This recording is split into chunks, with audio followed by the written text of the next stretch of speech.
اس کے ساتھ حضرت نے کہا کہ استحکام نیت بھی ضروری ہے۔ یہ ہوتا ہے کہ ہم شروع میں آتے ہیں، ہماری نیتیں بہت اچھی ہوتی ہیں، خالص ہوتی ہیں، لیکن جیسے جیسے وقت گزرتا ہے، جیسے جیسے آنکھیں ہماری کھلتی ہیں اور جیسے جیسے دنیا کی چکا چوندھ ہماری آنکھوں کے سامنے آتی ہے، ہم دنیا کے پرستار ہو جاتے ہیں اور اچھے خاصے طلباء،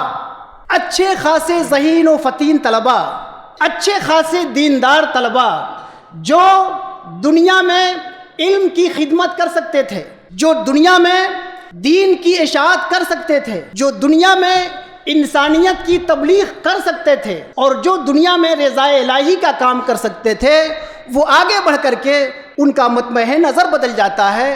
اب ان کی نظر کتابوں سے ہٹ جاتی ہے، اب ان کی نظر دین سے ہٹ جاتی ہے اور پھر دنیا کی طرف اور معاش کی طرف اور دوسری چیزوں کی طرف وہ بھاگتے ہوئے نظر آتے ہیں۔ ایسا نہیں ہے کہ دنیا کا معنی یا دنیا حاصل کرنا یہ کوئی بری چیز ہے۔ دنیا کا معنی اور دنیا حاصل کرنا یہ کوئی بری چیز نہیں ہے۔ دنیا کی ضرورتیں اور دنیا کو کمانے کی صلاحیت تو بالعموم ہر انسان کے اندر ہوتی ہیں، لیکن ان انسانوں میں وہ انسان بہت منتخب ہوتے ہیں، بہت چنندہ ہوتے ہیں،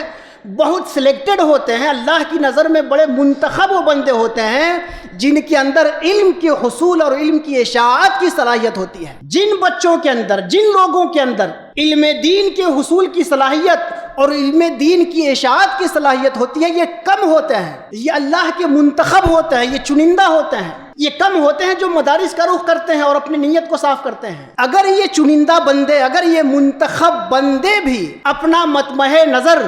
دنیا بنا لیں، پھر عام مسلمانوں میں اور ان میں کیا فرق ہے؟